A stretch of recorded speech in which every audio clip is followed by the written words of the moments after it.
आप सबों को नमस्कार। आज के वार्ता के श्रृंखला में मैं फिर से एक बैंक जो कि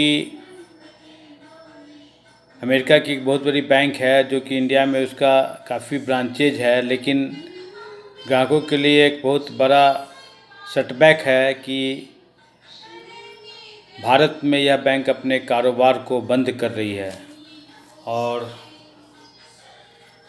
इस बैंक से जुड़े करीब 29-30 लाख ग्राहक पर इसका क्या असर होगा, तो आइए उसी से बारे में आज की वार्ता हम कर रहे हैं।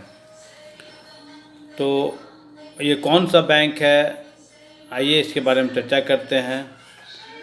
तो ये और कोई दूसरा बैंक नहीं, काफ़ी चर्चित और नामी बैंक है सिटी बैंक।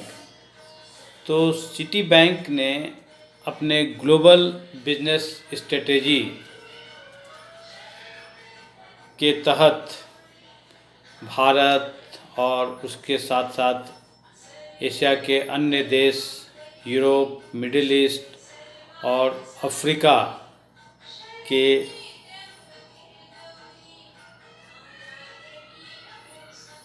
कई ब्रांचेज को अपने रिटेल बिजनेस से बाहर निकालने का ऐलान किया है। तो आइए इस बारे में विस्तृत चर्चा करें। भारत में भी सिटी बैंक की काफ़ी शाखाएं, लगभग सभी बड़े बड़े जो हमारे मेट्रो टाउन है और बड़े शहर है वहाँ पर इसका ब्रांच कार्यरत है। और यह ग्राहकों के लिए बुरी खबर है कि अमेरिका का जो सिटी बैंक है भारत में अपना कारोबार बंद करने का फैसला किया है और अपने ग्लोबल बैंकिंग बिजनेस स्ट्रेटजी के तहत वह भारत के साथ साथ एशिया के कुछ देशों में, यूरोप, मिडिल ईस्ट और अफ्रीका के 13 इमर्जिंग मार्केट्स में अपना रिटेल बैंकिंग बिजनेस से बाहर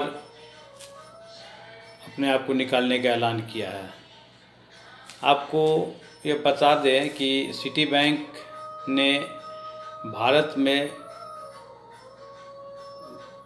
1902 माने काफ़ी पहले, आज से लगभग हम देखें तो 120 साल पहले लगभग भारत में एंट्री की थी। और 1985 में इस बैंक ने कंज्यूमर बैंकिंग बिजनेस शुरू किया था।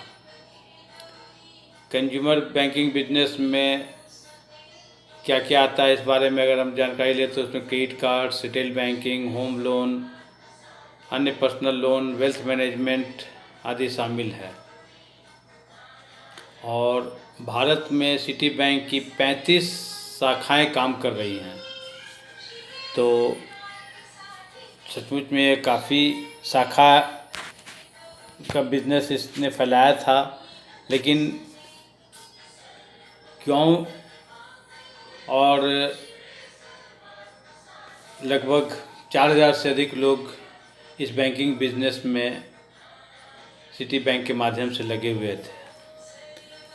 तो ये सब बैंक ग्राहकों के साथ साथ उन 4000 एम्प्लॉय जो इस बिज़नेस में लगे हुए थे उनके लिए भी ये बहुत बड़ा सेटबैक है। सिटी बैंक भारत के साथ साथ ऑस्ट्रेलिया, बहरीन, चीन, इंडोनेशिया, दक्षिण कोरिया, मलेशिया, फिलीपींस, पोलैंड, रूस, ताइवान, थाईलैंड और वियतनाम में अपने कंज्यूमर बिजनेस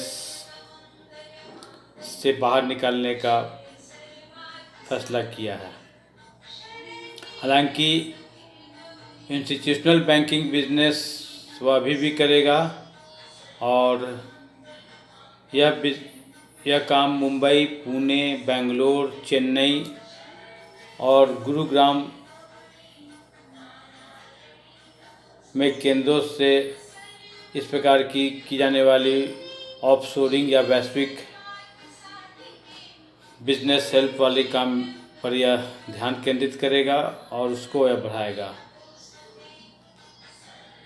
और सिटी बैंक भारत में और अन्य देशों में जिसका मैंने जिक्र किया वहाँ पर इस बिज़नेस को बेचने के लिए वह खरीदार की तलाश भी कर रहा है। अब ये ऐसा इस फैसला इसने क्यों किया कि रिटेल कंज्यूमर बिजनेस को बंद किया जाए, तो इसका मूल कारण ये है कि फाइनेंशियल ईयर 2020 में इस सिटी बैंक को 4,912 करोड़ रुपए का घाटा हुआ था और इसके पूर्व वित्त वर्ष में भी उसे लगभग 4,185 करोड़ रुपए का घाटा था। तो लगातार 2 वर्षों से चूँकि ये घाटा बैंक को हो रहा था, यही मुख्य कारण है कंज्यूमर बिजनेस बंद करने का। हालांकि भारत में जो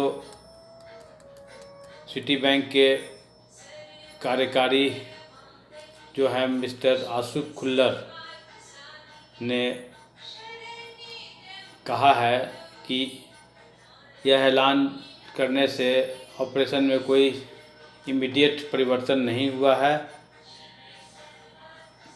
और एम्प्लॉय पर भी इसका तत्काल प्रभाव नहीं पड़ा है।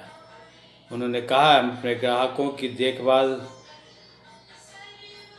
जैसा करते आए हैं करते रहेंगे और उनके प्रति हम समर्पण के साथ काम जारी रखेंगे जो हम आज तक करते आए हैं। लेकिन फिर भी क्योंकि ये एक स्ट्रेटेजी के तहत ऐसा निर्णय लिया गया है और उसने ऐसा ऐलान किया है, तो हम यह मान के चलें कि कभी भी सिटी बैंक अपना यह कारोबार बंद कर सकता है। तो यही आज का चर्चा मैं किया था, क्योंकि बहुत से ग्राहकों का सिटी बैंक में अकाउंट है, तो उसका क्या इमीडिएट प्रभाव, कुछ न कुछ तो प्रभाव पड़ेगा और ये एक बहुत अच्छी खबर नहीं है। लेकिन उसके कार्यकारी मिस्टर खुल्लर ने जो आश्वासन दिया है कि उसकी वैकल्पिक व्यवस्था की जाएगी, देखिए क्या व्यवस्था होती है।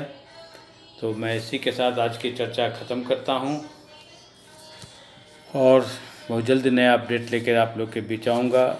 आप सबों को मेरा धन्यवाद।